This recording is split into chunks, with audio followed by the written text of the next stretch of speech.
Hello everyone, welcome to the Triple S Educational Platform. My name is Saksham Madia and I welcome you all here again with a new series. इस particular series में हम लोगों को discuss करने हैं previous year questions और science के previous year questions हम यहाँ पे डिस्कस करेंगे, जिसमें हम लोग यहाँ पे फिजिक्स के क्वेश्चंस को भी डिस्कस करेंगे, केमिस्ट्री के क्वेश्चंस को भी डिस्कस करेंगे, बायोलॉजी को भी डिस्कस करेंगे और ओवरऑल हम लोग टारगेट रखेंगे 1000 प्रीवियस ईयर क्वेश्चंस को कंप्लीट करने का। यहाँ पर सबसे पहले सेक्शन जो हम स्टार्ट कर रहे हैं that is the biology section. और जैसे जैसे हम लोग इन एमसीक्यूज़ को करेंगे, हम लोग यहाँ पे टारगेट करेंगे कि अराउंड 50 एमसीक्यूज़ पर वीडियो में हम लोग जो है वो सॉल्व करेंगे और सारे के सारे क्वेश्चंस वो हैं जो प्रीवियस ईयर एग्जाम पेपर्स में जो है वो आए हुए हैं। सो आप लोग क्या करेंगे, सबसे पहले खुद से एक बार ट्राई करें अटेम्प्ट करने का कि आप लोगों के कितने क्वेश्चन जो है वो सही हो रहे हैं इस पर्टिकुलर इन क्वेश्चंस में से। सो let us start with the question number 1। So question number 1 हमारा ये कह रहा है, बायोलॉजी सेक्शन को डिस्कस कर रहे हैं हम लोग। सो फर्स्ट क्वेश्चन कह रहा है हमारा, penicillin is extracted from dash.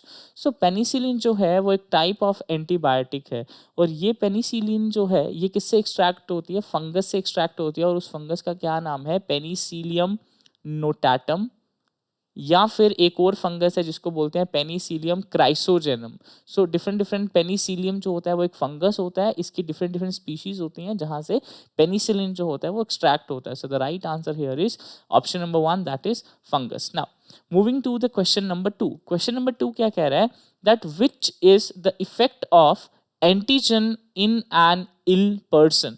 तो अगर कोई एक इल पर्सन है, बीमार पर्सन है, तो उसमें एंटीजन जो है वो उसका वहां पर क्या इफेक्ट होगा। मतलब देखो, अब हम जब एंटीजन की बात करते हैं तो दो चीज़ें होती हैं, एक होता है हमारे पास एंटीजन, एक होती है हमारे पास एंटीबॉडी। ठीक है, एंटीजन जो होती है मतलब कोई भी बैक्टीरिया या कोई भी ऐसा हार्मफुल ऑर्गेनिज्म जब किसी बॉडी के अंदर प्रेजेंट होता है तो वो क्या करता है, कुछ वो डिजीज कॉज करता है, मतलब वो एंटीजन्स वहाँ पे रिलीज करता है और उस एंटीजन के कॉरेस्पॉन्डेंस में क्या होती हैं, एंटीबॉडीज सिक्रीट होती हैं, एंटीबॉडीज बनती हैं हमारी बॉडी के अंदर। तो वो जो एंटीबॉडीज होती हैं वो क्या करती हैं, इस एंटीजन को जो है वो किल करती हैं या फिर इसको डिस्ट्रॉय करती हैं ताकि वो जो बैक्टीरिया है वो हमको डिजीज कॉज नहीं कर पाए। इसीलिए डॉक्टर हमें क्या सजेस्ट करता है, एंटीबायोटिक्स, क्योंकि एंटीबायोटिक्स को जब हम यूज करते हैं, जब हम उसको खाते हैं तो वो एंटीबायोटिक्स जो होती हैं वो एंटीजन्स को क्या कर देती हैं, उनको डिस्ट्रॉय कर देती हैं और हमें डिजीज से प्रिवेंट कर देती हैं। सो यहाँ पर देखें, so the right answer first option क्या कह रहा है, it increases the production of WBCs। No,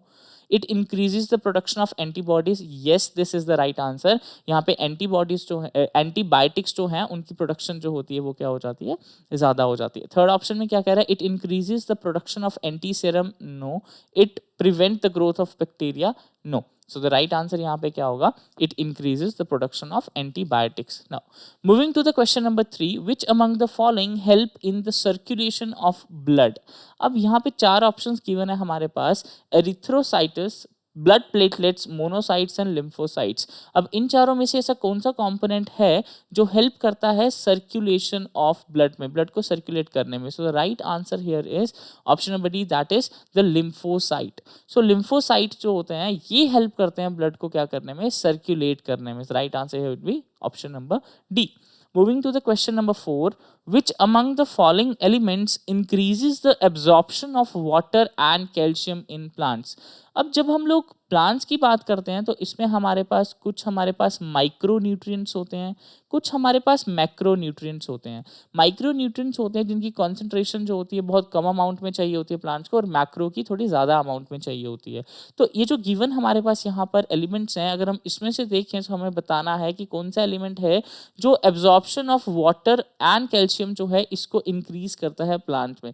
so the right answer here is option number B that is boron. So boron जो होता है ये मेनली, बाकी भी करते हैं थोड़ा बहुत, बट जो मेन है यहाँ पे, क्योंकि जब कभी भी ऐसे क्वेश्चन आता है हमें ये देखना होता है कि सबसे ज़्यादा अप्रोप्रिएट कौन सा है। सो बोरॉन जो होता है वो मेनली हेल्प करता है वाटर की एब्जॉर्प्शन में और कैल्शियम की एब्जॉर्प्शन में प्लांट्स के अंदर। उसके बाद नेक्स्ट क्वेश्चन देखते हैं, question number 5। So question number 5 में क्या कह रहा है, which wood will become useless soon after exposing in the open air. ठीक है, यहाँ पे हमारे पास एग्जांपल्स हैं, soft wood, fibrous wood, wet wood and hard wood. ठीक है, सॉफ्ट वुड जो होती है ये कहाँ से हमें मिलती है, जनरली जो कॉनिफर प्लांट होते हैं कॉनिफर से हमें मिलती है, और ये जो होती है वो क्या होते हैं, ये प्लांट्स जो होते हैं ये एवरग्रीन होते हैं। हार्ड वुड जो होती है ये हमें डेसीडियस जो प्लांट्स होते हैं वहाँ से हमें मिलती है, और ये एवरग्रीन जो होते हैं ये एवरग्रीन नहीं होते हैं, मतलब इनके लीव्स जो होते हैं वो शेड हो जाते हैं। तो सॉफ्ट वुड जो है वो भी इसका सही आंसर नहीं है, और हार्ड वुड जो है वो भी इसका सही आंसर नहीं है। फाइब्रस वुड जो है ये कुछ प्लांट्स होते हैं, जैसे कॉटन का प्लांट हो गया, इस टाइप के जो प्लांट्स होते हैं इनकी जो वुड होती है वो क्या होती है, फाइब्रस होती है। हमें यहाँ पे ये बताना है कि कौन सी wood, which wood will become useless soon after exposing in the open air. So the right answer here is wet wood. So option number C is the right answer. Now next question, which among the following is a large spectrum antibiotic? Large spectrum antibiotic का यहाँ पे ये मतलब है कि ऐसी antibiotic जो मतलब बहुत सारे बैक्टीरियाज को जो है वो क्या कर सकती है, उसके फंक्शन को रोक सकती है, उसको किल कर सकती है।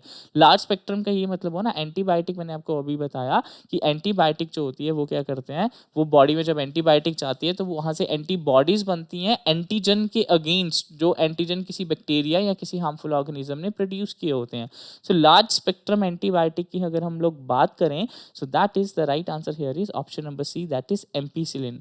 अगर हम लोग मेडिसिन के पीछे भी देखें तो बहुत सारी मेडिसिन होती हैं जिसके पीछे हमें ये कंपोनेंट जो है उसमें मिल जाएगा, मतलब उस मेडिसिन में ये वाला एंटीबायोटिक।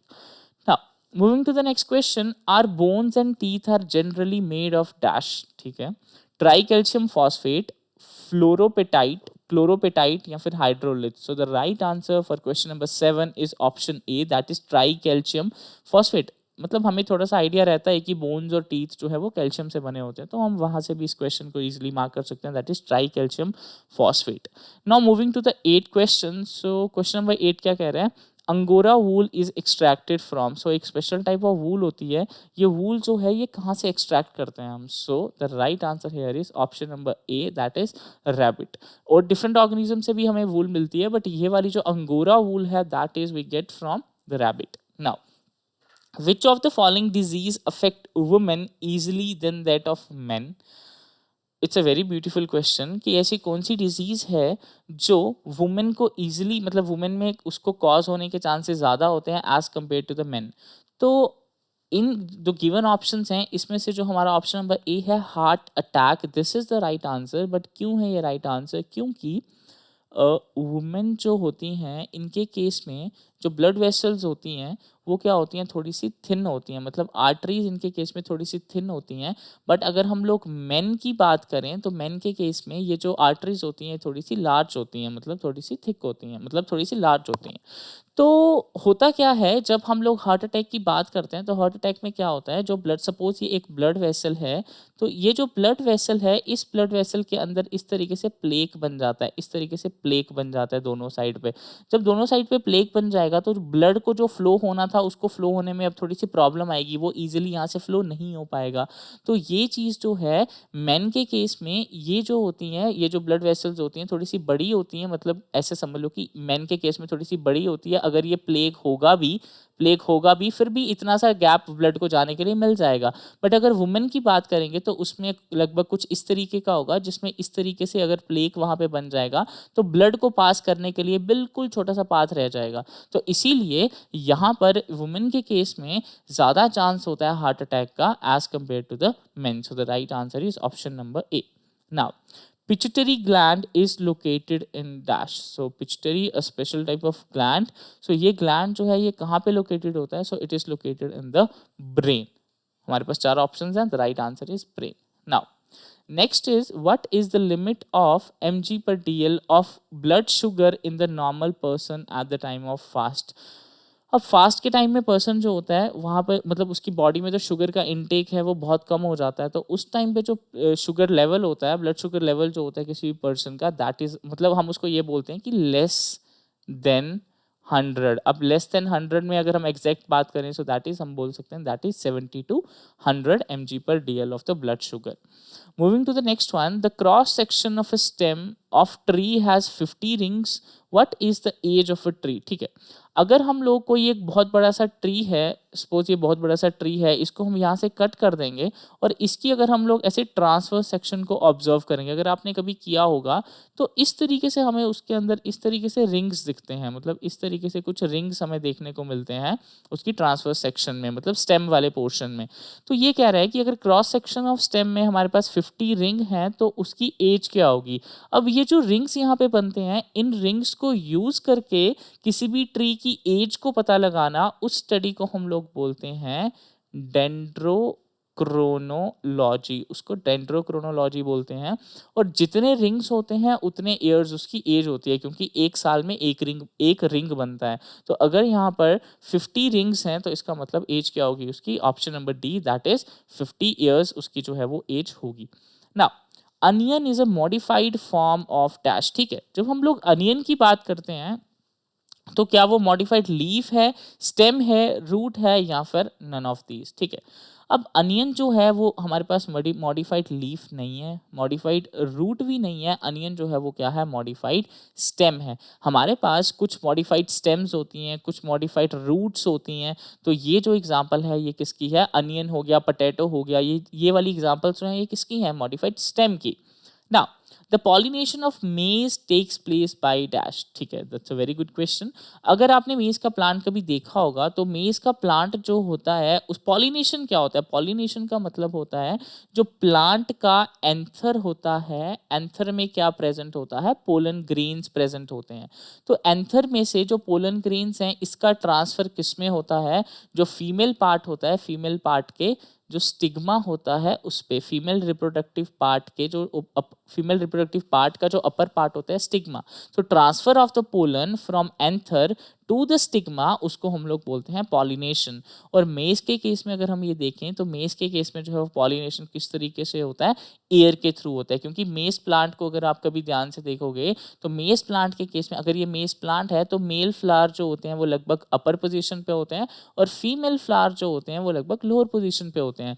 तो यहाँ से जब हवा चलती है तो जो यहाँ पे मेल फ्लावर्स होंगे, यहाँ पर जो पोलन प्रेजेंट होंगे वो पोलन उड़ के या हवा की वजह से नीचे की तरफ आते जाएंगे। जब ये नीचे की तरफ आएंगे तो ये स्टिग्मा पे स्टिक करेंगे और स्टिक करने की वजह से यहाँ पे क्या हो जाएगी, पॉलिनेशन हो जाएगी। तो मेनली इसमें मेज के केस में जो पॉलिनेशन है वो कैसे होती है, by air. Moving to the question number 15 question कह रहा है why radiologist do not take direct x-ray photograph of the intestines.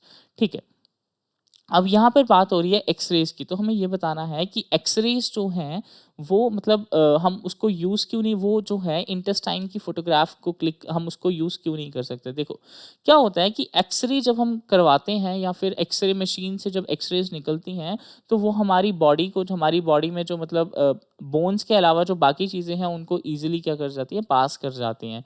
तो इसीलिए हम वहाँ पे उसकी क्लियर पिक्चर को कैप्चर, जो वहाँ एक्सरेज जो होती हैं वो क्लियर पिक्चर को कैप्चर नहीं कर सकती हैं क्योंकि वो उसको पास कर देती हैं। So the right answer here for this question is x-rays are not able to capture the clear picture, क्योंकि वो वहाँ से पास ही हो जाएंगी। वो बोन्स जो होती हैं वो उसको रोक लेती हैं और इसीलिए फिर बोन्स की इमेज जो होती है वो हमको वो बताता है कि बोन में कुछ है या कुछ मतलब कुछ भी प्रॉब्लम है, जिस चीज़ को हम एक्सरे से स्टडी करते हैं।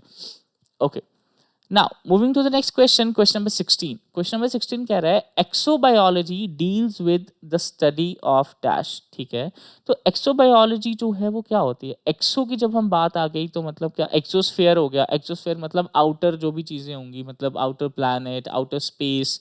So the right answer here for question number 16 is life in other planets and space. So option number D is the right answer. Next, animals do not have enzyme system which enable them to make use of energy from dash. हाँ, very good. कि animals की जब हम ये बात कर रहे हैं, एनिमल्स में हम लोग भी आते हैं, अगर बायोलॉजी में देखें तो एनिमल्स में ह्यूमंस जो हैं वो भी एनिमल्स हैं। तो animals do not have enzyme system which enable them to make use of energy from dash. हाँ, एनिमल्स के केस में जो फैट्स होते हैं, एनिमल्स फैट्स को जो है वो फैट्स को मतलब उसको डायरेक्ट डाइजेस्ट करने के लिए हमारे पास एंजाइम्स नहीं है। तो इसीलिए फैट को जो है वो पहले डिफरेंट फॉर्म में कन्वर्ट करना पड़ता है और डिफरेंट फॉर्म में कन्वर्ट करने के बाद उसके बाद हम हमारी बॉडी में फैट जो है उसकी डाइजेशन होती है। So the right answer is option number A. Next question, question number 18। So 18 question क्या कह रहा है, a clone is a colony of dash. तो क्लोन की जब हम लोग बात करते हैं तो क्लोन का मतलब होता है एग्जैक्टली सिमिलर, मतलब बिल्कुल सेम होना चाहिए। तो अगर हम यहाँ पे ऑप्शंस देखें, cells have different shape, no यहाँ तो वैसे ही डिफरेंट आ गया। सेल्स हैव सिमिलर शेप, सिर्फ शेप मैटर नहीं करेगी, वो एकदम एग्जैक्टली सेम होना चाहिए। तो हम लोग बायोलॉजी में डिस्कस कर रहे हैं, तो sales having similar genetic construction. Similar genetic construction का क्या मतलब हुआ कि सेल के अंदर का जो डीएनए है वो एग्जैक्टली सेम होगा एक ऑर्गेनिज्म में और उसके क्लोन में। अगर उसका डीएनए एग्जैक्टली सेम होगा, उसका जेनेटिक कॉन्स्टिट्यूशन को ही डीएनए बोलते हैं, और वो अगर सेम होगा तो पूरा का पूरा 100% जो वो ऑर्गेनिज्म जो है, वो क्लोन जो है, वो एग्जैक्टली सिमिलर होगा। So cells having different genetic constitution, this is also wrong. The right answer is option number C. Next question 19. Okay, the pollen grains of flowers pollinated by insects are dash. ठीक है, अब कुछ ऐसे plants होते हैं जिनके जो pollen grains होते हैं, जिनके फ्लावर्स के अंदर जो पोलन ग्रेन्स होते हैं, उनको कौन हेल्प करता है पॉलिनेशन में? इंसेक्ट हेल्प करते हैं पॉलिनेशन में। अब इंसेक्ट जो है, इंसेक्ट को तो नहीं पता होगा ना कि इंसेक्ट तो नहीं आएगा कि अच्छा मुझे वहां जाना है, मुझे वहां से पॉलिनेशन करवानी है। नो, इंसेक्ट क्या करेगा, फ्लावर जो होते हैं, फ्लावर में क्या होते हैं, पेटल्स होते हैं, तो इंसेक्ट जो होगा वो पेटल को देख के अट्रैक्ट होगा, वो उस फ्लावर पे जाएगा, और वो फ्लावर पे जाएगा, बट उस फ्लावर में क्या होगा, वहां पे जो पोलन ग्रेन्स होंगे वो कैसे होंगे, रफ होंगे और स्टिकी होंगे, और इसी रफ और स्टिकी होने की वजह से वो इस इंसेक्ट की बॉडी पे जो है वहां पे अटैच हो जाएंगे। फिर वो सेम इंसेक्ट जब किसी और फ्लावर पे जाएगा तो वहां पर जो स्टिग्मा होगा उस फ्लावर का, फीमेल पार्ट होगा, वहां पर उस पोलन ग्रेन को जो है वो गलती से वहां चला जाएगा, और वहां से हमारा काम जो है वो बन जाएगा। मतलब हमारा काम मीन्स की पॉलिनेशन हो जाएगी, जिससे फाइनली बाद में वहां पे फ्रूट बन जाएगा, न्यू ऑर्गेनिज्म बन जाएगा उससे। Now the disease caused by asbestos is dash. ठीक है, एस्बेस्टोस जो होता है ये काइंड ऑफ मतलब फाइबर होता है। तो अगर कोई पर्सन जो है वो इसको अगर इनहेल कर देता है तो इसमें क्या होता है, इसमें जो डिजीज कॉज होती है, मतलब लंग्स से रिलेटेड इसमें काफ़ी ज़्यादा प्रॉब्लम हो जाती है, एंड दैट उस डिजीज को हम लोग क्या बोलते हैं, the name is emphysema. So the right answer here is option number A. Okay, in the I colour vision is affected by the presence of dash. ठीक है, अब ये हमें बात कर रहा है in the I colour vision is affected, मतलब आई के अंदर कलर विजन जो है ये उसकी बात कर रहा है कि आई के अंदर जो कलर वाला विजन है अगर वो इफेक्ट हो रहा है तो वो किसकी वजह से इफेक्ट होगा। सो the right answer here is option number D, जिसको हम लोग क्या बोलते हैं, कोन सेल्स बोलते हैं, क्योंकि कोन सेल्स हमारी आई में जो होते हैं वो क्या करते हैं, कलर को डिटेक्ट करने के लिए हेल्प करते हैं। बट अगर उसी में प्रॉब्लम होगी तो उससे क्या होगा, कलर विजन जो है उसमें क्या आ जाएगी, प्रॉब्लम आ जाएगी ना। Which of the following is not one of the important step in the processing of tea leaves? ठीक है, जब हम लोग टी लीव्स की प्रोसेसिंग करते हैं तो उसमें रोलिंग का प्रोसेस भी होता है, ड्राइंग का प्रोसेस भी होता है, विदरिंग का प्रोसेस भी होता है। बट अगर आपको याद हो जो फर्मेंटेशन का प्रोसेस है ये क्या होता है, इन द एब्सेंस ऑफ क्या होता है, एयर। सो ये जो फर्मेंटेशन का प्रोसेस है, ये प्रोसेस जो होता है वो कहाँ पर होता है, यहाँ पर इसके केस में, प्रोसेसिंग ऑफ टी लीव्स के केस में नहीं होता। ये होता है जब ब्रेड की फॉर्मेशन करनी होती है, अल्कोहल की फॉर्मेशन करनी होती है, अल्कोहल ब्रेड की फॉर्मेशन करनी हो, जब हम यीस्ट को यूज करते हैं किसके लिए, फर्मेंटेशन करने के लिए। So the right answer here is option number C. Next, dehydration in human body is cause due to the loss of dash. Very easy question. Dehydration अगर किसी को नहीं भी आता फिर भी अगर हम लोग इस वर्ड को देखें तो यहाँ पे क्या बात कर रहा है, ये हाइड्रा की बात कर रहे हैं ना, हाइड्रेशन की बात कर रहे हैं। तो हाइड्रेटेड का क्या मतलब होता है, जब कहीं पे वाटर प्रेजेंट होता है, जैसे हम हाइड्रोलॉजी बोलते हैं, हाइड्रोस्फीयर बोलते हैं। तो डिहाइड्रेशन मतलब यहाँ पे वाटर जो है वो नहीं होगा। So that means dehydration in human body is cause due to the loss of water. So for question number 23, answer is option number D. Which of the following is the largest living bird? Largest living bird जो है वो कौन सा है, हमारे पास given examples हैं, eagle, peacock, ostrich and kiwi. So the right answer for question number 24 is option number C, that is the ostrich. So largest जो हमारे पास bird है, largest living bird जो है हमारे पास, that is ostrich. Next, in the case of test tube babies हमें कुछ options दिए हैं टेस्ट ट्यूब बेबीज से रिलेटेड। सो हमें बताना है कौन सा ऑप्शन जो है वो यहाँ पे सही होगा। So let us see one by one. Egg is fertilized in the uterus, no this is wrong. Test tube babies के केस में क्या होता है, जैसे मेल जो है, मेल पर्सन से, मेल बॉडी से जो है वो स्पर्म को कलेक्ट किया जाता है और फीमेल बॉडी से जो है वो ओवम को कलेक्ट किया जाता है और फिर उन दोनों को जो है वो फ्यूज़ करवाया जाता है, लेबोरेटरी में उनको फ्यूज़ करवाया जाता है, जिससे वहाँ पे जाइगोट बनता है और जाइगोट से फिर वहाँ पे क्या होता है, फर्दर एम्ब्रियो बनता है। सो एग जो होता है उसकी फर्टिलाइजेशन यूट्रस में नहीं होती है, ये होता है नॉर्मल केस में, बट टेस्ट ट्यूब बेबीज़ के केस में ऑप्शन नंबर ए जो है वो गलत, ये नहीं होगा।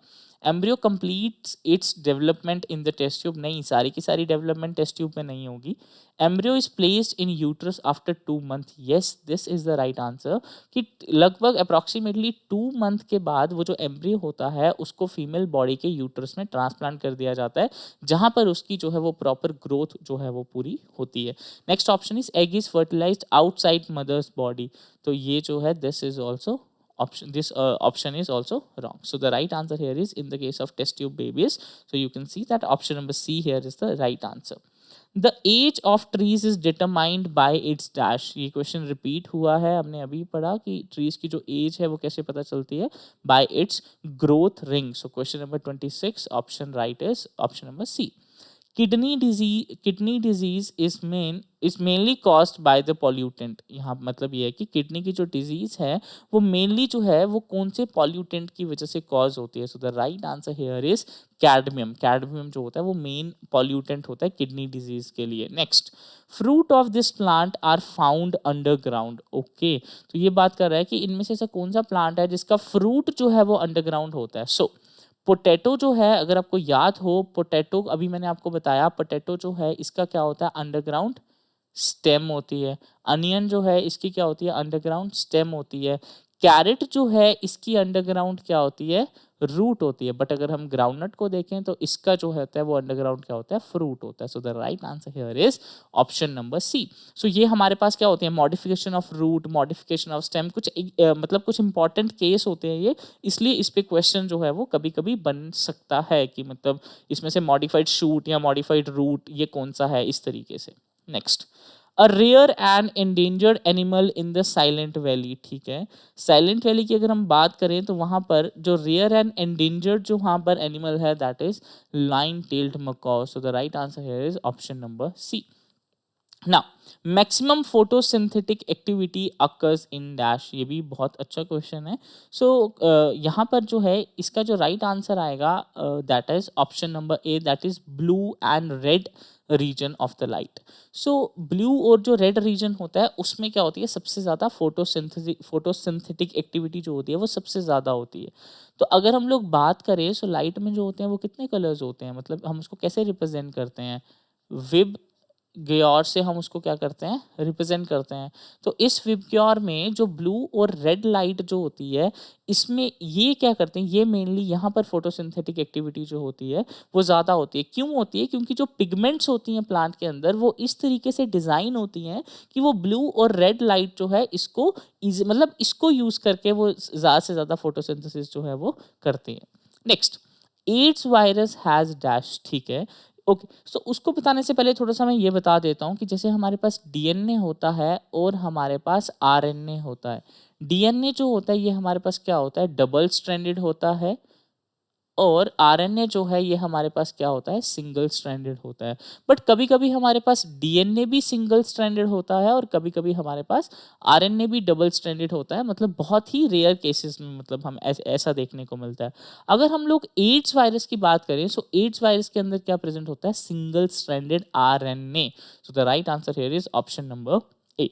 ओके, होप सही चल रहा होगा, आपके क्वेश्चन सही जा रहे होंगे बहुत सारे। So moving to the next one, a breath test used by the traffic police to check drunken driving uses dash, okay, so जो ब्रीथ टेस्ट होता है ट्रैफिक पुलिस वाले यूज करते हैं उसमें होता क्या है, देखो वो जो मशीन होती है ना उसमें दो चीजें प्रेजेंट होती हैं, एक उसमें प्रेजेंट होता है पोटेशियम डाइक्रोमेट, एक उसमें प्रेजेंट होता है सल्फ्यूरिक एसिड, ठीक है। अब ये दोनों चीजें जब वहां पे प्रेजेंट होती हैं, अगर कोई पर्सन है जो ड्रंक है तो जब वो ब्रीथ करेगा उस मशीन में, उस एनालाइजर में जब वो ब्रीथ करेगा तो वहां से क्या होगा, अल्कोहल के जो वेपर्स होंगे वो ट्रांसफ़र होंगे कहाँ पे, वो ट्रांसफ़र होंगे उस पर्सन के माउथ से उस एनालाइज़र में।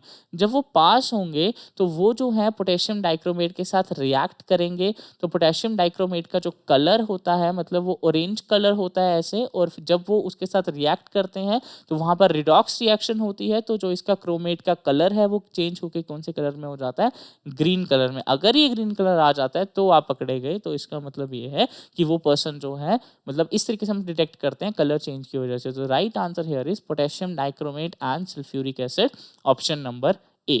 Moving to the next one, question number 33। Anglo Nubian is a breed of dash, ठीक है, हमें ये बताना है कि ये किसकी एक ब्रीड है, मतलब क्या शीप, गोट, पोल्ट्री या फिर cattle. So Anglo Nubian is a breed of goat.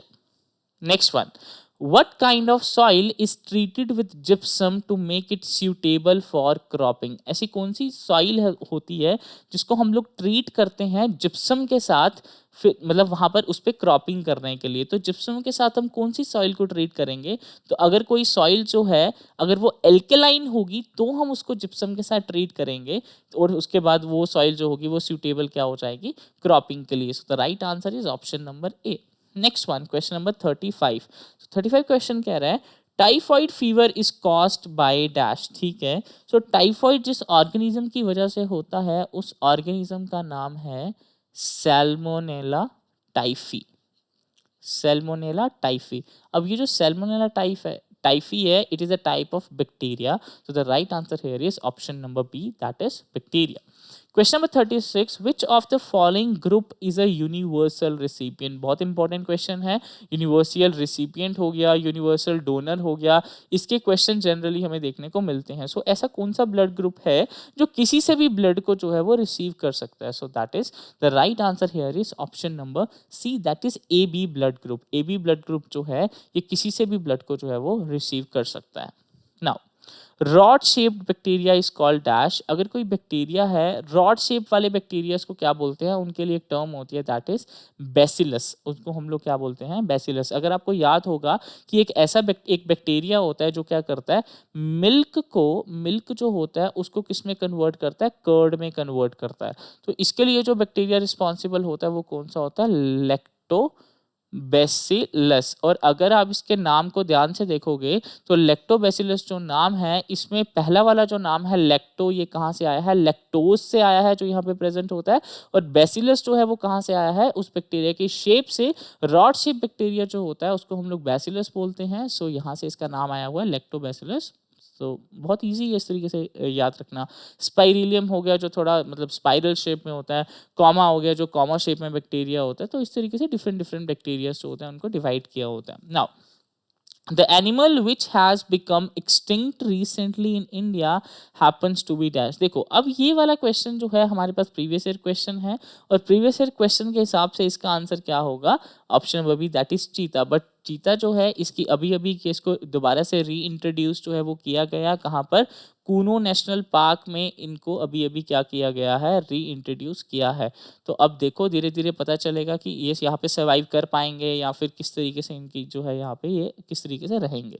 So right answer उस टाइम के हिसाब से यहाँ पे क्या आएगा, question number answer number B, that is cheetah. Now question number 39 यहाँ पे क्या कह रहा है, all the progeny obtained from a single plant by vegetative propagation are called dash। ठीक है, अभी मैंने आपको बताया वेजिटेटिव प्रोपगेशन का मतलब होता है कि एक प्लांट जो है उस प्लांट के किसी पार्ट को हम लोग यूज कर रहे हैं, उस वो जो प्लांट है उस प्लांट के हम लोग उस प्लांट के लीफ को भी यूज कर सकते हैं, स्टेम को यूज कर सकते हैं, उस प्लांट की रूट को यूज कर सकते हैं। अगर इन प्लांट्स को, इन पार्ट्स को यूज करके अगर किसी प्लांट को हम लोग डेवलप करवा रहे हैं तो इसका मतलब वो प्लांट जो है वो एग्जैक्टली सिमिलर होगा जो हमारा, जिस प्लांट से हम उसको ग्रो करवा रहे हैं। जिस भी प्लांट का हमने लीफ, स्टेम या रूट लिया हुआ है, जो भी प्लांट उससे बनेगा वो दोनों के दोनों एग्जैक्टली 100% क्या होंगे, सिमिलर होंगे। सो the right answer here is option number A, that is clone.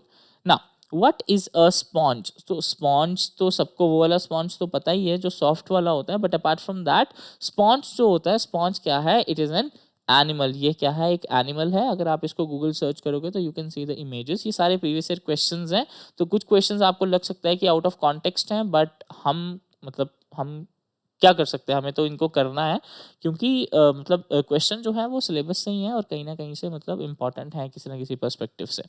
Next, which of the following blood group may be present in the children of a couple having blood group A and B respectively. Okay, अगर कोई couple है जिसका blood group जो है वो मतलब एक ए है और एक बी है, तो उनका जो वहाँ पर मतलब जो प्रोजेनी होगी या चिल्ड्रन होगा उसका ब्लड ग्रुप जो है वो क्या हो सकता है। देखो, जब भी हम लोग ब्लड ग्रुप की बात करते हैं ना, अगर हम लोग बोल रहे हैं कि किसी का ब्लड ग्रुप जो है वो ए है, तो हम इसको कैसे रिप्रेजेंट करते हैं, हम इसको ऐसे आई ए ऐसे भी रिप्रेजेंट कर सकते हैं, और हम इसको आई ओ ऐसे करके भी रिप्रेजेंट कर सकते हैं।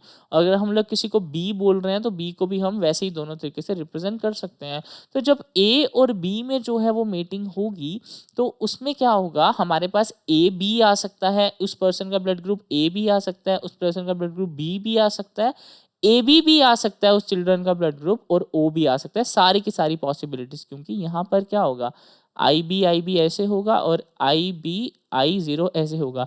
अब आप इसमें से ए वाले जो मैंने यहाँ पे ये बनाए हैं और बी वाले बनाए हैं, किसी को भी क्रॉस कर सकते हो ना।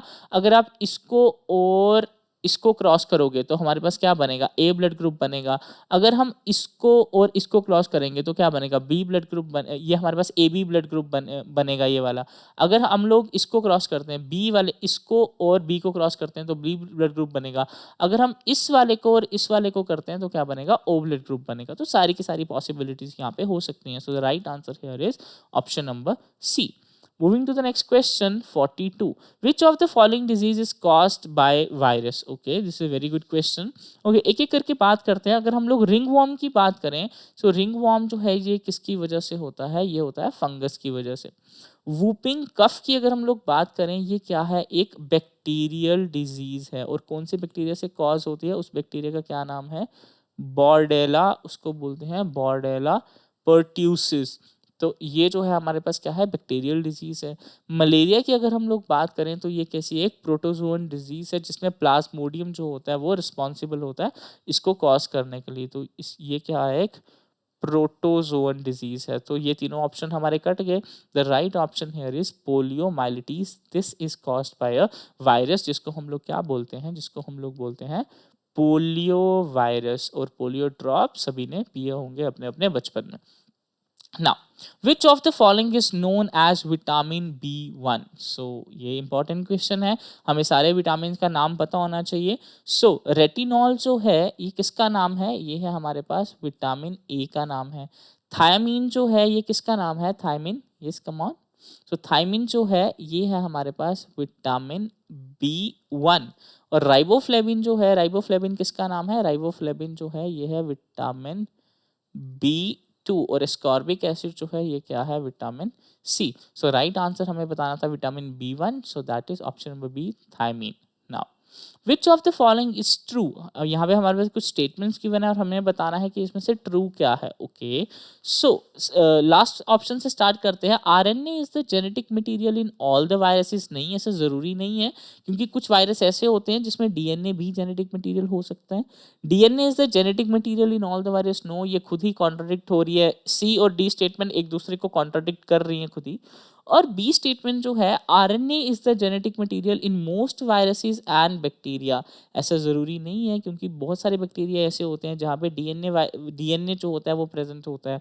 And option number A, DNA is the genetic material in most of the organism. Yes, ये चीज हम बोल सकते हैं, क्योंकि मोस्ट ऑफ द ऑर्गेनिज्म जो हैं उनके अंदर जो जेनेटिक मटेरियल होता है वो क्या होता है, डीएनए होता है। बहुत रेयर ही ऐसे ऑर्गेनिज्म होते हैं जिसमें आरएनए जेनेटिक मटेरियल होगा।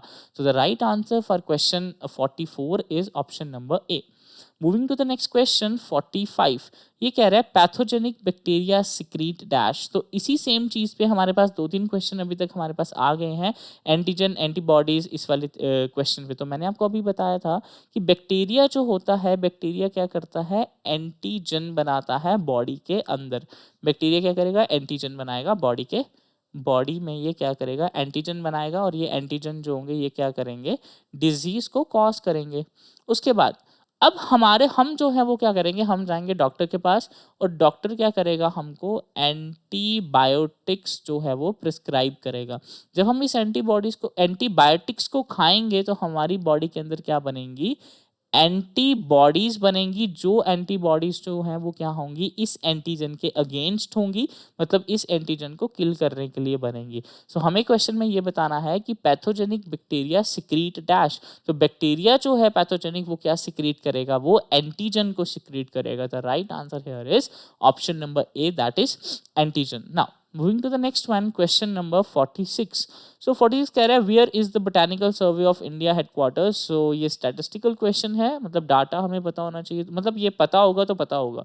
सो बोटानिकल सर्वे ऑफ इंडिया, जिसको हम लोग BSI भी बोलते हैं, उसके जो हेडक्वार्टर्स हैं वो कहाँ पर हैं, कोलकाता में। Now Question 47. Which among the following was awarded the Nobel Prize for path-breaking contribution to develop treatment against the Parkinson disease? Okay.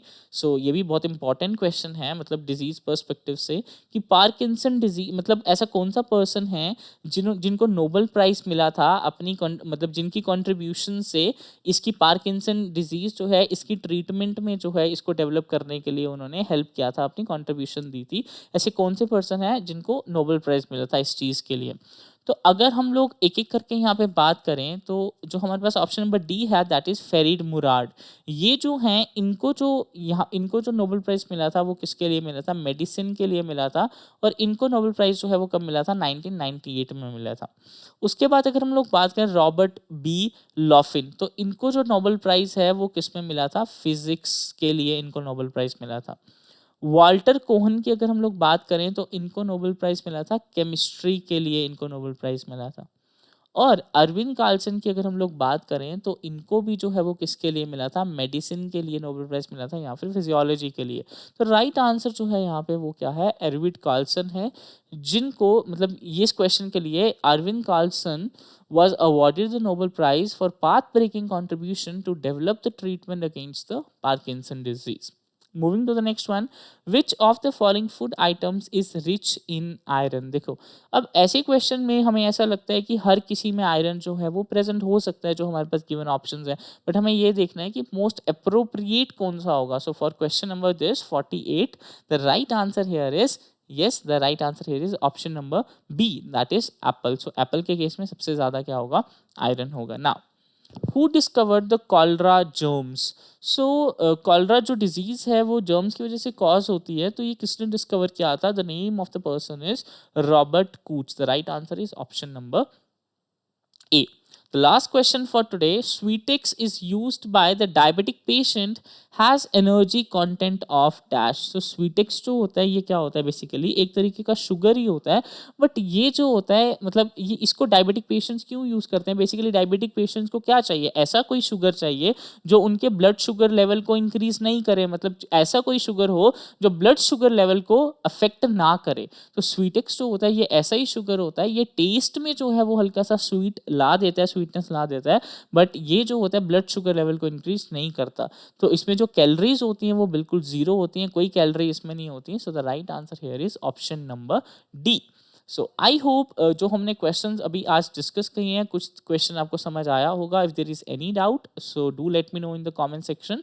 तो ये 50 क्वेश्चंस हमने आज करे हैं, इसी तरीके से बाकी के जो क्वेश्चंस हैं हम नेक्स्ट 50 जो है वो नेक्स्ट वीडियो में करेंगे, और इसी तरीके से टोटल 1000 क्वेश्चंस को जो है वो हम लोग कवर अप करेंगे। And keep working hard. So bye bye, good luck, all the best.